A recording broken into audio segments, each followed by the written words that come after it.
Salut tout le monde! Souvenez-vous, j'avais parlé du fait que j'allais faire une vidéo sur comment je me suis lancée sur YouTube. Donc c'est parti, j'ai décidé de couper cela en 3 vidéos, parce que sinon ce sera beaucoup trop long. Et aujourd'hui je vais donc vous présenter une première vidéo divisée en 2 parties. Aujourd'hui je vais donc parler de l'aspect personnel qui fait que je me suis lancée sur YouTube, et ensuite je vais parler de mon matériel, de ce que j'utilise. Donc pour commencer, l'aspect personnel, ça fait très longtemps que je regarde des vidéos sur YouTube, que je consomme énormément de vidéos sur YouTube de beaucoup de créateurs et créatrices différents. Et du coup, être plongée dans cet univers depuis des années et des années, ben ça faisait déjà bien avant de lancer ma chaîne, ça faisait bien 3-4 ans que je pensais à lancer une chaîne YouTube, moi aussi. C'est simplement le fait d'être plongée comme ça, de passer beaucoup de temps chez moi parce que j'ai toujours été plutôt casanière, d'avoir envie de commencer à filmer des choses et avoir envie d'avoir une activité créatrice personnelle où je peux faire vraiment tout ce que je veux en fait. Je trouve cette idée trop cool sur YouTube en fait parce qu'on fait vraiment ce qu'on veut et c'est notre chaîne, c'est notre chaîne quoi. Après, bien sûr, on essaie de s'adapter, essayer de trouver du contenu qui peuvent plaire aux autres, mais c'est quand même notre propre terrain de jeu et ça c'est cool. Et bref voilà, ça faisait des années que je pensais à me lancer. À la base je pensais partir sur des interviews, je l'avais déjà mentionné. Je vais peut-être pas vous dire le thème que j'avais en tête à la base parce que on ne sait jamais que je le fasse un jour et j'ai envie de garder encore ça secret, on ne sait jamais. Enfin voilà, et finalement je suis partie dans plein d'autres choses qui n'ont rien à voir parce que je pense que c'est important aussi de laisser parler notre créativité et de pas se fermer à un seul domaine. J'avais peur de ça si jamais je faisais des interviews. Non seulement je me sentais pas trop prête de faire ça, mais en plus de ça, j'ai un peu peur de m'enfermer dans un seul domaine parce que je vois beaucoup de chaînes YouTube qui s'enferment comme ça et qui s'épuisent au bout d'un moment. Et j'ai pas envie de ça. J'ai envie de laisser toutes les possibilités ouvertes. Et c'est pour ça que ça part un peu dans tous les sens dans ma chaîne. Mais au moins, je risque moins de m'essouffler et je peux parler de tout ce que je veux. Ensuite, qu'est-ce qui a fait que j'ai mis 3-4 ans à me lancer la raison principale, c'est que j'étais pas prête, tout simplement. J'en avais très envie. Mais de 1, j'avais pas de matos. Et j'ai pas fait en sorte d'en avoir. Et de 2, j'avais besoin de me construire moi-même. J'avais besoin de passer par toutes les étapes de faire du théâtre, d'oser parler devant un public, d'oser toutes ces choses-là. J'avais besoin aussi, avant ça, de faire ma formation en confiance en moi. Bref, c'était tout un travail personnel que j'avais besoin de faire. D'ailleurs, je vous avais fait des vidéos là-dessus, donc je vous les mets sur le petit i ici. Et voilà, c'est vraiment étape par étape qui fait que j'ai fini par enfin me lancer. Je sais pas exactement quel a été le déclic qui a fait que ça y est, je me lançais, enfin... Ça faisait un moment que je pensais à acheter un appareil photo. Enfin, je vais parler du matériel juste après, mais ça faisait un moment que j'y réfléchissais et que je sautais pas le pas et aussi que je voulais pas choisir n'importe comment et j'avais envie de faire bien les choses. Et mine de rien, ça coûte quand même de l'argent, donc j'étais hésitante parce que je voulais être sûre de, si j'achetais du matériel, de vraiment l'utiliser et de pas filmer 1 ou 2 vidéos et puis que ça s'arrête complètement. Donc j'ai mis vraiment des années à me lancer. Et avec le recul, je suis un peu mitigée quant au temps que j'ai mis à me lancer, parce que d'un côté, je me dis oui, j'étais pas prête, peut-être que j'aurais pas été aussi ouverte et que j'aurais plus de mal à parler à la caméra. Et enfin, je me dis tout ça que j'avais forcément besoin de me construire avant de lancer ma chaîne de façon plus sereine. Et d'un autre côté, je me dis waouh, ça fait quand même 3-4 ans où j'aurais pu me lancer déjà depuis des années et que mon audience serait déjà plus grande et que j'aurais pu faire beaucoup plus de choses et que j'aurais déjà beaucoup plus avancé parce que j'aurais l'expérience. Je suis un peu mitigée du coup quant au fait que j'ai pris autant de temps à me lancer. Mais bon, c'est la vie, c'est comme ça, on peut pas revenir en arrière, je peux pas lancer ma chaîne plus tôt, c'est trop tard. Et puis il y a aussi le fait que c'est beaucoup plus dur maintenant de se faire une audience parce qu'on est beaucoup plus de créateurs et de créatrices sur la plateforme, c'est comme ça. Alors que si j'avais commencé vraiment au moment où j'ai commencé à ressentir le désir, ça aurait été beaucoup plus simple à ce niveau-là. Donc voilà, en gros, j'ai dû passer par toutes ces étapes et puis j'ai enfin lancé ma chaîne.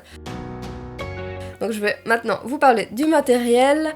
Pour lancer ma chaîne, donc j'ai fait plein de comparatifs sur internet tout simplement pour me choisir un appareil photo. Je regardais un peu les avis des personnes qui parlaient de débuter sur YouTube, etc.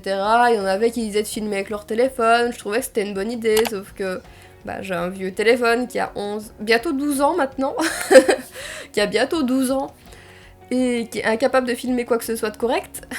Donc voilà, c'était un peu mort de ce côté-là, donc soit il fallait que je m'achète un téléphone, soit un appareil photo. Donc j'ai opté plutôt pour l'appareil photo caméra, parce que le seul appareil photo que j'avais c'était un petit appareil compact Lumix Panasonic qui filme vraiment pas longtemps, qui s'arrête toutes les 2 secondes, enfin je me voyais vraiment pas filmer avec ça, ça aurait été beaucoup trop casse-tête. Et ça faisait très longtemps que j'avais envie d'avoir un vrai bon appareil photo. Et j'ai toujours aimé faire de la photo de toute façon, donc à la limite, même si vraiment ça me servait pas assez pour faire des vidéos, bah ça me servirait pour de la photo. D'ailleurs au passage, vous pouvez aller voir mes photos sur Instagram si ça vous botte. Et donc j'ai fait des comparatifs et j'ai opté pour le Canon M50 parce qu'il a un très bon autofocus et donc il est très bien pour faire de la vidéo. Et il a une belle gestion des couleurs, enfin il est plutôt cool et il est assez petit pour un bon appareil photo, il est plutôt petit et ça c'est bien pour moi qui n'ai pas envie de trop m'encombrer, surtout si je suis en déplacement. Et puis en plus j'ai des petites mains donc là il tient bien dans ma main et tout, c'est parfait pour ma taille. Et puis il est assez polyvalent finalement, j'ai toujours l'objectif de base qui est un 15-45 mm. Les objectifs ça coûte cher donc j'en ai pas acheté d'autres pour l'instant. Mais voilà, ça fait pas mal l'affaire. Le seul problème avec cet objectif c'est que je ne peux pas zoomer énormément, donc dès que je suis un peu loin de ce que je veux filmer, bah c'est mort, je peux pas. Je suis obligée de me rapprocher, donc je peux pas faire vraiment tout ce que je veux, mais ça laisse quand même pas mal de possibilités, il est polyvalent, et la plupart du temps c'est moi-même que je filme, donc y a pas de souci quoi. Je vais pas parler de tous les aspects techniques de chaque matériel que je vais vous présenter aujourd'hui, je vais vraiment vous dire, en fait c'est un genre d'envers du décor où je vais vous présenter un peu tout ce que je fais, que vous voyez un peu comment ça marche YouTube, en tout cas sur ma chaîne. Enfin voilà, si vous voulez plus de détails sur chacun des matériels, il y a énormément de vidéos déjà faites là-dessus. Il y a plein de vidéos sur le M50 par exemple. Donc voilà, en plus de cet appareil, il fallait quelque chose pour du son. Donc l'appareil prend le son bien sûr, mais j'avais pas envie d'un son trop pourri. Après il est quand même potable, hein, mais c'est un son d'appareil photo quoi, c'est vraiment pas ce qui est le plus optimal. Et quand on fait de la vidéo, le plus important c'est vraiment le son. L'image est importante, mais le son l'est encore plus parce que si on a une vidéo avec une belle image mais un son pourri, elle est pas regardable. Alors que si l'aspect image est un peu médiocre mais que le son est très bon, c'est regardable. L'audition est beaucoup plus délicate que la vue, donc c'est important d'avoir un bon micro et moi j'avais décidé d'opter pour un enregistreur. Il y a plein de possibilités au niveau des micros, c'est un peu compliqué de choisir j'avoue. Moi j'ai opté pour un enregistreur parce que il enregistre très bien les sons. En fait ce qui peut être compliqué avec l'enregistreur c'est que justement il enregistre tous les sons, genre il prend les grincements du canapé, il prend vraiment tout, mais du coup si jamais j'ai envie de son d'ambiance, ben je peux les prendre aussi. Et pour faire de la voix off, il me va très bien aussi. En fait, pareil, c'est un peu polyvalent, même si je peux pas tout faire avec. Je peux faire quand même pas mal de choses. Je peux juste pas isoler ma voix de tout ce qu'il y a autour. Même si c'est orienté vers moi, ça va quand même prendre des sons un peu autour, même s'ils seront atténués. Donc c'est un enregistreur Tascam DR40. Je me souviens que j'avais un peu regardé les zooms et tout ça, et un jour c'est mon père qui avait demandé à une personne qui avait un enregistreur... qui enregistrait, qui prenait le son quelque part. Il lui avait demandé son avis sur les enregistreurs et il m'avait donné son avis parce que j'avais un peu touché un mot à mon père du fait que je pensais m'acheter un enregistreur. Et du coup cette personne-là disait que les Tascam étaient meilleurs que les zooms de nos jours parce que les zooms n'ont plus la même fabrication qu'avant. Je sais pas, je me suis pas renseignée plus que ça, mais comme c'est quelqu'un qui sait travailler le son, bah moi j'ai plutôt fait confiance. Et j'ai opté pour donc ce Tascam qui ma foi fonctionne très bien et me convient très bien. Et je suis vraiment contente d'avoir acheté ces deux appareils-là, donc le Tascam et le M50. Je suis trop contente là-dessus. Ensuite, ça c'est vraiment le principal. Et pour tenir ce micro et cette caméra, bah pour le M50, j'ai acheté un grand trépied que je l'ai eu sur le Lidl Shop pour 20 €. Il coûtait pas grand-chose comparé à certains trépieds. Et pourtant, il est solide, il est vraiment cool et il monte très très haut quand même. C'est très rare que je le monte aussi haut, en général il est assez bas à taille de quand je suis assise. C'est la marque Silvercrest, il me semble que c'est une marque juste dédiée au Lidl. Enfin voilà, il est trop cool, il était pas cher. Ils l'ont plus en vente pour l'instant, mais c'est pas impossible qu'ils le remettent. C'est pas la première fois qu'ils en mettent parce que mon père aussi avait acheté un trépied chez Lidl, mais il y a de nombreuses années. C'est quasiment le même, sauf que le mien est plus récent et mieux fini, je trouve. Et pour mon enregistreur, j'ai un mini trépied que j'avais trouvé chez Action pour que dalle. Vraiment que dalle, parce que Action, il y a quasiment tout qui vaut pas grand chose. Et ma foi ça fonctionne très bien pour poser mon Tascam. Je pose donc sur un tabouret. Quand je veux faire des prises un peu différentes, il m'arrive de le poser sur une table ou sur une grosse boîte en carton. Bref, je prends ce qui me vient. Ça m'est arrivé aussi de piquer le trépied de mon père quand c'était possible. Mais voilà, en général, j'essaye de me débrouiller un peu pour que ce soit le mieux possible et pour éviter les problèmes de son. Parfois, je mets des oreillers autour quand le son risque de se répercuter et que ça fasse pas un joli son du tout. Par exemple, quand j'ai fait des maquillages pour Halloween ou quoi, que j'étais debout au milieu de la pièce avec les murs à côté, le son pouvait être pourri. Du coup, je calais des oreillers autour. Ça fonctionne plutôt bien. Bref, il faut toujours s'adapter quand on fait des vidéos, surtout quand on fait des prises un peu différentes. Quand je suis juste ici posée dans mon canapé, c'est assez facile. Mais quand je fais d'autres choses, il faut se débrouiller pour que ce soit correct. Ensuite, avec mon appareil photo, il y a un inconvénient avec le Canon M50, c'est la batterie. C'est fourni avec juste une seule batterie qui tient pas assez longtemps, je trouve, surtout quand on fait beaucoup de vidéos. Donc je me suis acheté 2 autres batteries. Je crois que je les avais eues sur Amazon, celles-là. C'est des Power Extra. Elles conviennent tout à fait au M50 et elles durent plus longtemps que la batterie d'origine, ce qui est assez fou. Et donc j'en ai 2, en général je tourne autour de ces 2-là, même si je réutilise celle d'origine de temps en temps quand même. Je peux filmer indéfiniment, j'ai juste à recharger quand il y en a une qui est à plat, mais ça tourne tout le temps et du coup je peux filmer tout le temps quand je veux. Et ça c'est cool. Ensuite pour mon appareil je me suis fourni aussi une petite poire soufflante pour quand il y a de la poussière dessus, histoire de pas l'encrasser. J'ai aussi un petit pinceau que je passe parfois sur le boîtier, voilà. Et ensuite, en plus de mon enregistreur Tascam, je me suis fourni un autre micro, ça j'en avais fait aussi une vidéo, parce que je voulais tester du vlog et que c'est pas possible de prendre mon enregistreur comme ça pour aller faire du vlog, en plus il est encombrant quand même. Et donc je me suis fourni ce petit micro Rode que vous aurez donc déjà vu dans une autre vidéo. Il y a des Rode beaucoup plus performants que celui-là, mais aussi plus chers.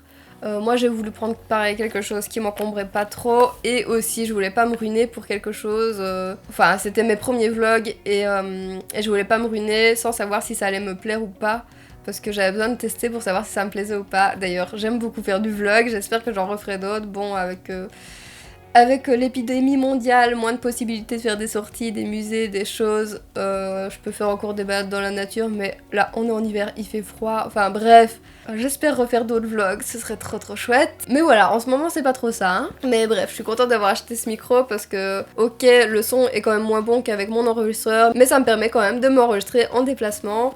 Il se grippe sur l'appareil photo directement et j'ai pris aussi un trépied pour pouvoir poser l'appareil et le tenir. C'est comme ça que je filme. Je peux le tenir d'une branche ou des 3. Souvent je prends les 3 à la fois comme ça. C'est une bonne prise en main je trouve. C'est un trépied pareil que j'avais acheté pas très cher.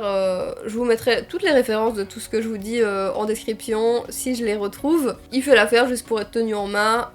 À distance comme ça, avec mon petit bras et avec l'appareil parfois beaucoup trop près de moi parce que j'ai des mini bras parce que je suis toute petite, mais voilà, ça fait l'affaire. Et il est tout de même plus grand que mon autre trépied où il y a mon enregistreur qui était beaucoup trop petit pour vlogger et pas assez robuste non plus pour tenir l'appareil. J'ai également avec mon appareil photo donc la sacoche d'origine et pour mon enregistreur je me suis fourni une sacoche, c'était comme mon trépied sur le Lidl Shop, elle avait dû me coûter 10 €, un truc du genre. Et il y a plusieurs compartiments dedans donc je trouve ça cool. Mon enregistreur je le mets au centre, j'ai un petit chargeur de batterie de voyage pour quand je me déplace, j'en utilise un plus gros à la maison. Sinon j'ai les câbles pour brancher l'enregistreur sur secteur, même si en général j'utilise sur pile. En fait j'ai jamais essayé sur secteur parce que les batteries me durent quand même plusieurs vidéos et j'ai juste à les recharger. Et j'ai également un casque que j'avais acheté chez Action, c'est un casque Sony qui se replie, du coup c'est pratique aussi pour les voyages.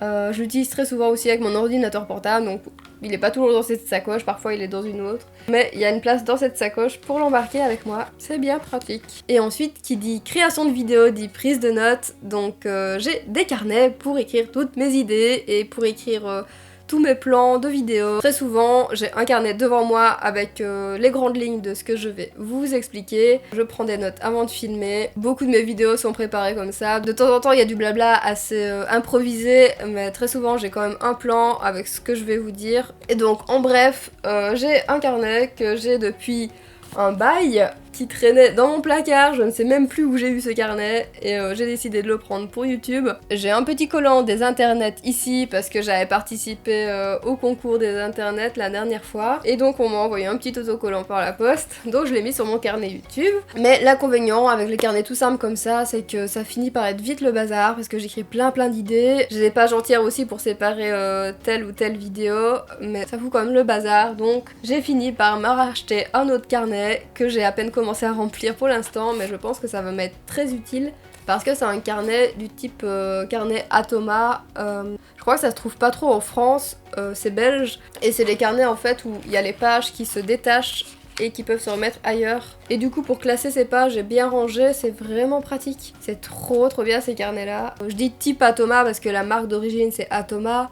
Mais là c'est une sous-marque que j'ai acheté pour 3 fois rien chez Action. Ils sont moins chers que les carnets Atoma et pourtant ils sont d'aussi bonne qualité. Il me semble que les feuilles sont peut-être légèrement plus fines, mais franchement ça suffit amplement. Enfin voilà, ensuite dernier matos et pas des moindres. Pour pouvoir faire mes montages vidéo, bien sûr j'ai besoin d'un ordinateur. Lui je l'ai depuis bien avant de faire des vidéos. Je l'ai acheté il y a quelques années déjà. Et donc j'ai mon ordinateur avec ma chaise de bureau, mon casque, mon clavier, tout ce tralala. Mon clavier est extrêmement vieux d'ailleurs. Et c'est un ordinateur que j'avais commandé chez LDLC pour faire vraiment l'ordinateur que je voulais. J'avais pas du tout prévu de faire du montage dessus à la base. Même si ça me trottait dans la tête l'idée de faire des vidéos, c'était pas du tout concret. Et moi j'avais plus pris parce que je suis de base quand même une bonne joueuse, une bonne petite geekette et que j'ai pas mal joué à des jeux vidéo. Même si je joue moins dernièrement et que je prends moins le temps pour ça, c'est quand même quelque chose que j'aime beaucoup et qui me détend. Et donc voilà, cet ordinateur à la base était pour le jeu vidéo. Maintenant je passe plus de temps à monter des vidéos qu'à jouer, mais il m'est vraiment bien utile, ça c'est sûr. Je passe beaucoup trop de temps sur le PC. Enfin voilà, ce sera tout pour tout ce qui est de mon matériel. Vous aurez donc une deuxième et une troisième vidéo. Dans la prochaine vidéo, je vous parlerai de tout ce qui est personnalisation de la chaîne, donc la présentation, le décor, etc. Et dans la dernière, j'aborderai donc l'aspect vidéo, création de vidéos. Les prochaines vidéos sortiront à quelques semaines d'intervalle pour ne pas parler que de ça sur ma chaîne de semaine en semaine. Donc il va falloir attendre un petit peu. Mais je vous retrouve tout de même vendredi prochain à 18 h pour une autre vidéo. J'espère que ce contenu un peu envers du décor vous aura plu. N'hésitez pas à me laisser un petit pouce positif, à vous abonner si c'est pas déjà fait, à commenter cette vidéo si vous voulez me soutenir et faire partie de mon aventure YouTube. Et donc je vous dis à vendredi prochain à 18 h pour une nouvelle vidéo. Salut!